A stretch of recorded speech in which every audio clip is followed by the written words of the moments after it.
All right, welcome to Hoops Tonight, presented by FanDuel here at The Volume. Happy Wednesday, everybody. I hope all of you guys are having a great week so far.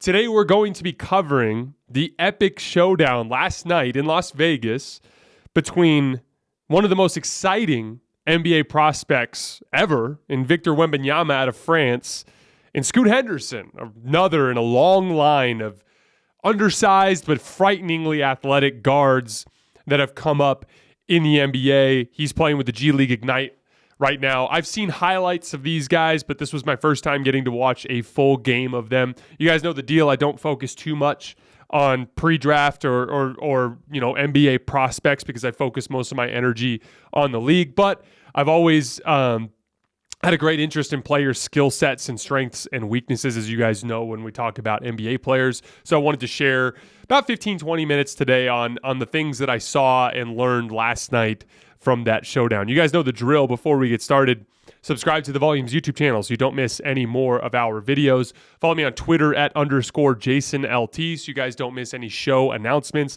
as well as film breakdowns. That's where I keep our NBA footage and voiceovers and things along those lines. I did 2 more videos yesterday, one on the Brooklyn Nets and the Philadelphia 76ers and one on the Lakers. There's a Warriors breakdown on there.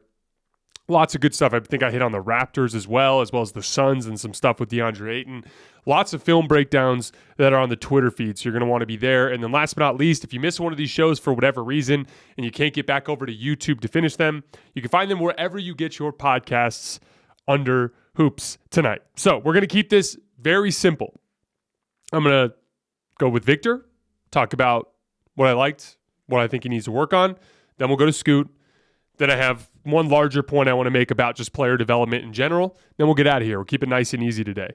So already, right now, before he gets any better, before he puts on any muscle, before anything, he already today would be the best rim protector / stretch big that we have in the NBA. There are a lot of players in the league that kind of fit that archetype, right? Like we look at Karl Towns, who can shoot the shit out of the basketball, but he's not a very good defensive player. Or Kristaps Porzingis, same type of thing, can shoot the ball pretty well, but just has never really amounted to as good of a defensive player as we hoped he would. Or we have guys like Anthony Davis, who in theory should have been that type of guy, but never really materialized offensively consistently enough and was one of the worst volume three-point shooters in the league last year, right? And then we have guys like Kevin Durant who kind of are like that, but are more like a wing and once again never really impacted the game enough defensively to fit that mold. We don't really have a guy in the league who's truly elite at both. Like truly dominant around the rim as a rim protector, rim deterrent, and knockdown three-point shooter who's going to make more than one three-point shot per game. As a matter of fact, if we go back to last year, there were only 2 players in the entire NBA who averaged at least 1 block and at least 2 three-pointers made per game. Take a wild guess who you think that is. Karl Towns and LeBron James. I was stunned by that for 2 reasons. First of all, LeBron, that's just ridiculous. How is it that he keeps being on all of these weird lists that I form by just adding a couple of simple qualifiers? And then Karl Towns, I mean, he averages a block per game, but he's not known as a good rim protector around this league, which tells you, that confirms our suspicions that he might very well, in terms of a role player, a guy who just screens and dives to the rim or screens and pops to the three-point line and protects the rim on the other end. I'm not sure there's a player as good as Victor right now. And that instantaneously, before we go any further, makes him an extremely exciting prospect. The most important thing that I appreciated about his shooting display last night was the array of footwork. You know, a lot of players work on catch and shoot shooting. That goes without saying. It's one of the easiest things to do. It's easy on your legs. You can go up to the gym and you could shoot 500 shots and it's not going to wear you out because you're just stationary, right? And so one of the things that I work on a lot with my high school kids is all of our shooting drills have some sort of complication. So I have a pivot drill where the kids on the catch are always facing away from the basket, and they have to reverse pivot with their right foot, reverse pivot with their left foot, pivot over the top with their right foot, pivot over the top with their left foot, jump and spin and face the rim and a jump stop. I do that so that they get used to different footwork. Because when you're playing a basketball game, especially if you want to be a volume three-point shooter, meaning you want to take more than a couple a game, you need to be able to be adaptive with your release, meaning all of them are going to look different. Sometimes you're going to be coming over the top of the screen and curling. So you're going to have to plant really hard with that right foot and elevate up into the shot, or plant really hard with that left foot and elevate into the shot. Sometimes the guy chasing you over the screen is going to go under the screen, in which case you need to kind of flare back. Now it's a different type of footwork. It's more of like a shuffle step, right? If you're shooting off of the dribble, there's different footwork that you get to your shot from. If you're going to take volume three-point shots, a lot of them in a game, you have to be comfortable rising up out of any footwork. And so almost every shooting drill that I do with my kids is based on stuff like that. Even when I'm trying to work on catching or like shooting form in a stagnant environment, I'll have them do it on the move so that they get used to establishing a base quickly. And if you looked at that game last night, Victor had a movement shot going to his right where he planted his left foot first and then planted his right foot and elevated into the shot. He had a similar one off of a dribble handoff in the second half where he planted his right foot first and then planted his left foot and elevated into his shot. He had a jab. The first three-point shot he made early in the first quarter on the left wing, jab step right, slide step with one dribble with his left hand, elevate up into a shot. Every conceivable type of three-point shot he took last night. And that's what's so exciting about him, because there's really a ton of work to do elsewhere in his game. He gets pushed off of his spot way too easily. He's not very strong with the basketball, so when he catches in traffic, guys just take it away from him. Guys are constantly going to try to disrupt his base.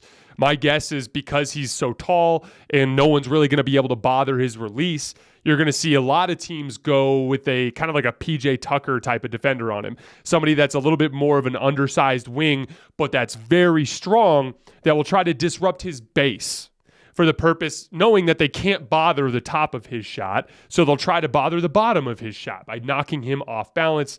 Rule number one with shooting, if you're off balance, it's just way more difficult. That's why all of the best step back shooters and fadeaway shooters are actually very balanced when they're going up and down. It's not much of a dramatic fade. It's more of like physicality getting to a spot and then going straight up and down. Even when you see Steph take wild step backs and you see James Harden take wild step backs, they usually, if you highlight just the end of the shot, they're going straight up and down. So attacking his base is going to be the best strategy with which to try to stop him. So everything with him is going to be working on footwork and fluidity in his release. You know, when I look at comps for Victor, I keep coming back to KD. And I know that sounds insane. Victor's going to be playing the 5 for basically his entire NBA career. But Kevin Durant has one weakness. And it's kind of wild to even consider because we always think of him as like the perfect basketball player. But Kevin Durant doesn't get to the rim very well. He only averaged 1.7 restricted area makes per game last year. And one of his peers, who's considered and criticized frequently for not getting to the rim enough, is Paul George. And he averaged 2.2 restricted area makes per game last year. Guys like LeBron and Giannis are up at like 7 restricted area makes per game. I think Kawhi was around 5. Like so many of the bigger wings in the league, they get to the basket a lot. KD does not. And the reason why is with his upright frame, he's not actually overly quick compared to the other wings around the league, right? And then in addition to that, he's not going to win physical confrontations going in a straight line. If KD drives in a straight line and the defender bumps him, he's going to give ground before the defender does in most cases. So KD smartly takes advantage of his physical advantage over those defenders, which is height and an extremely high release point. So even when he gets to the rim, a lot of times he stops short and takes... Kevin Durant is one of the best short-range jump shooters I've ever seen. Like, he can make 5-foot jump shots, 6-foot jump shots. The vast majority of perimeter players, if they tried taking those shots, would shoot them over the rim because they just never practice them. They go all the way to the basket. That's kind of the way I see Victor Wembanyama's shot profile developing. A lot of like the KD stuff where he starts down at the block and kind of sets his defender up and then just kind of runs up to the top of the key and catches and shoots like an 18-footer or 20-footer. You're going to see a lot of pick and pop. You're going to see a lot of moving, like dribbling the ball up at the floor in transition and pulling up a 3. Or Kevin Durant has made a living out of that, what he calls that tween hezzy, I can't remember exactly what he calls it, but where he has the ball in his left hand and he basically just does a dramatic hesitation and then rises straight up. That move, the defender is almost always right up on him, but he's got a quick enough release and a high enough release point that he just shoots it over the top and he can knock it down. Those are the kinds of shots that I see Victor Wembanyama taking.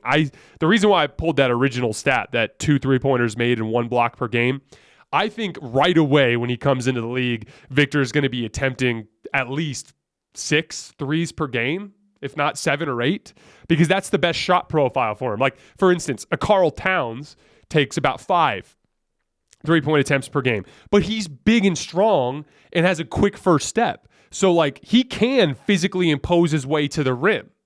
And while Victor, if he gets better at fighting for position, he will have some stuff around the rim. He's just not going to be slashing to the basket the way Karl Towns does, or slashing to the basket the way so many of your more athletic wings do. I think this is a Kevin Durant type of shot profile. A ton of off the catch shooting, a ton of off the dribble shooting, a ton of pick and pop shooting, a heavy jump shot profile.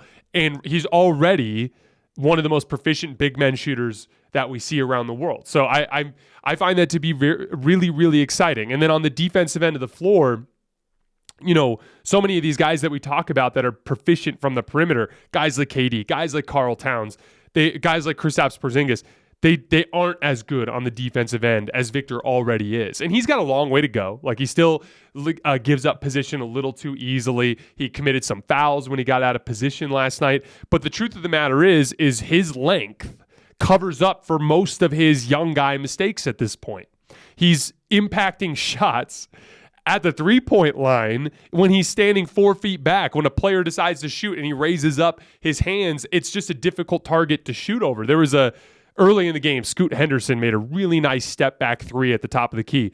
He got a ton of separation, and Victor still almost blocked it because of how long his arms are. So his combination of like that potential KD shot profile plus defensive impact, he could. I want to see more. It's early. I don't like being hot take guy.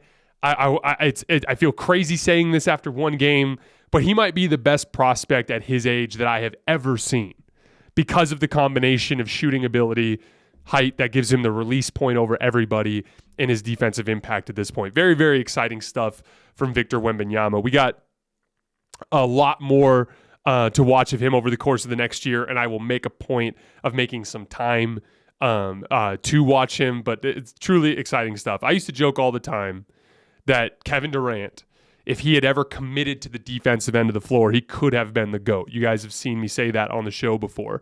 Well, I mean, obviously, Victor's got a like miles and miles to go in terms of offensive fluidity to get to where KD is. But defensively, he's got the ability to be many, many times as good as KD ever was on the defensive end of the floor. It's all very, very exciting. So, Scoot Henderson. Very undersized, 6'2". Even though he's built well, he's undersized, but he's frighteningly athletic. Just like that dunk he had in the first half where he took off just inside the free throw line. That's athleticism you only see from the very top tier athletes in the league. So that means he's the next in a very long line of hyper athletic guards. Your Derrick Rose, your Russell Westbrook, your John Wall, your Ja Morant, right? We've seen this type of player in a bunch of different iterations. So we talked about this archetype, if you guys remember, over the summer when we did our superstar archetypes. And if you remember when I was talking about this superstar archetype, I had it at the bottom of my list because of the fact that they frequently have glaring flaws that kind of cancel out some of their great strengths. So like, for instance, Russell Westbrook never became a great defensive player and never became a great shooter. And so his freakish athleticism combined with strength and ability to knock people off of their line, that just never amounted to the type of deep playoff impact that the bigger wings did, because he never figured out the defensive end and because he could never shoot. John Wall, same type of thing. Never quite became the type of defensive player you needed. Jump shot never was consistent enough. You know, Derrick Rose, injuries did him in, but it was a lot of jump shooting stuff with him and defensive stuff with him as well. Looking at Ja Morant, the jump shot, it projects to be better than any of those guys, but defensively, he might be worse than all of them right now, and worse than all of them ever were. So all of them have these glaring flaws. So what I look at with that particular archetype is, how well do they pass the ball? How well do they shoot the ball? what is their physical presence? Like, are they a short, super athletic guard that's super thin and can be knocked off his line? Or does he got some, size to him that makes him a little bit more physically imposing? And then last but not least, defense. And so looking at Scoot, already passes the ball super well. The announcers were raving about it last night, but it actually reminds me a lot of Westbrook. A natural feel for where open shooters are in the corners. And then at the basket, he's really good at drop-off passes and pocket passes and things along those lines. Obviously just one game, so I want to see a lot more, but the natural passing feel is there. Shooting, the release looks good. It's really, really quick. Another thing that reminds me a lot of Russell Westbrook. He elevates a lot and has a very quick release, but he's already a much, much, much better shooter than Russell Westbrook ever has been. And then his handle looks pretty good. Looking at his physical presence, he's built like a truck already that will only get better as he gets older. What I like about that is that's what made Russell Westbrook so dynamic getting to the basket, is he was also bigger and stronger than most guards. That'll open up post-up stuff. Now, Scoot's a little bit shorter than Russ. It looks like he's at least an inch, if not an inch and a half shorter, but he does have that good, strong base, low center of gravity, so he's going to have a lot of that stuff. On the defensive end, lots of bad. There were some exciting moments, though. Tremont Waters is a pro. That dude has played in the NBA before. He's been overseas for a while now. He's not very quick, not very big, but he's a very smart guard, and he's going to know how to attack young players. And he got several straight line drives on Scoot, catching him. Scoot would kind of be a little hoppy with his defensive stance, and he would catch him as he was hopping and hit the gap. So as he's off the ground, he obviously can't move. And so he would just kind of take advantage of little body positioning tricks. Those are little things Scoot's going to have to get better at. You always want to be in your stance, and you want to be careful with chopping your feet or jumping side to side because it leaves openings for guards to attack you. But then at the end of the game, right about mid-fourth quarter, about 5 minutes left, there was a play where he kind of cut off Tremont Waters a couple of times, and then Tremont had to create at the end of the shot clock, and you actually saw him get in a stance, slide his feet, stay disciplined, and he really swallowed him up on that play, and I think he ended up jacking up a very, very difficult three that he ended up missing. So again, he has the potential to be a very good defensive player. It's just a question of whether or not he ever gets there. His short range game reminds me of Colin Sexton. This is where the differences or the similarities to Russell Westbrook kind of disappear. He stops on a dime instead of sometimes he'll go directly to the rim and finish, and he was able to finish over Victor several times, which was really impressive. There was one where he went down the lane and got Victor pinned on his backside and kind of jumped back into him, so he had a little bit of separation. And then you guys saw the lanky right-handed finish on the left side of the rim where he just extended out and beat Victor to the spot. So he can finish over the top of shot blocking, but he also had a really impressive short range game. There was a really nasty move in the third quarter, I believe, where he drove hard and just stopped on a dime, and Victor and one other shot blocker went out of bounds, and then he was able to kind of shoot a little short pop shot. That kind of stuff reminds me of Colin Sexton, the below the rim game from a great athlete close to the basket. Push shots, floaters, short jump shots, a little bit of that Allen Iverson type of feel. Lots of good stuff there with Scoot Henderson that's exciting. Again, with this archetype of player, there's lots of good sides and bads. None of those guys who came before were able to erase all of the bad sides. Russ never figured out shooting and defense. John Wall, we'll see this year because I've heard some good things about his shooting, but he's never really figured out shooting and defense. Derrick Rose never figured out shooting and defense. It looks like John Morant might figure out shooting, but he's got so far to go on the defensive end of the floor. With Scoot, is he going to be the first guy who figures out how to be an impact defensive player and has the consistent shooting touch? If that's the case, he could be the first one of this archetype to reach the heights that a Steph Curry has, as in a undersized player in the NBA that truly can hang with the best big wings and bigs around the league. He's a high risk, high reward pick. Definitely projects to be something like a star, but he's definitely behind Victor Wembanyama in my opinion. Last thing I wanted to say today, mentality ends up playing a bigger role in all of this than anything, than the physical tools, than really anything. I mean, all you have to do is look at the top of the league, look how good Steph is, look how good Nikola Jokic is, and look how good Luka Doncic is, and you see that the freak athlete type doesn't necessarily run the league. That's 3 of the top 6 or 7 players that are not exceptional athletes, and it's because that mentality ends up really controlling your destiny. There are tons of freak athletes that come through the league, you know? Like, how many of these 6'6" super athletic guards turn out to be like a Terrence Ross or a Ben McLemore instead of a Zach LaVine or a James Harden? How many of your big wings that are versatile turn out to be like a Jeff Green instead of a Paul George or a Kawhi Leonard, right? Like, all of it comes down to, are you willing to dedicate your life on a daily basis to working harder than all of the other pros around the league that are also working hard? That will be what determines whether or not Victor becomes the guy, or Scoot Henderson becomes the guy, or any of the other young prospects that we're looking at around the league. I'll give you two examples to kind of drive this point home. After 2020, everybody said Anthony Davis might be the best player in the world. I had him, I think, fourth, if I remember correctly, after that playoff run. And then what happened? He lost his drive. Showed up into camp out of shape 2 seasons in a row. As a result, dealt with injury problems and inconsistent shooting. And never has been the same player. I had him 18th in my player rankings. ESPN had him 20th. Like, his mentality is just not the same. We sat there and we looked at Anthony Davis and thought, hey, this guy might rule the league one day. At one point in time, in 2020, he was considered in the same conversations as Giannis. That's how good he was. But it just never panned out because he didn't have it up here. Same thing goes with Karl Towns. There were some moments early in Karl Towns' career where everyone talked about him as potentially one of the best power forwards to ever play the game in the future. But he just never figured out the defensive end of the floor, and he just never was consistent enough in his night in and night out approach. And now both of those guys are kind of just like out of sight, out of mind when we're having best player in the league discussions. So all of this stuff with Victor is exciting. All of this stuff with Scoot is exciting, but it's really up to them and how much they care. Obviously, luck plays a role too in terms of health and situation. But at the end of the day, only they know deep down when it comes to their love of the game of basketball and how much they hate losing basketball games, how much they hate not being the best version of themselves yet, how much that drives them on a night in and night out basis. That's going to be what determines their outcome more than anything else. All right, guys, that is all I have for right now.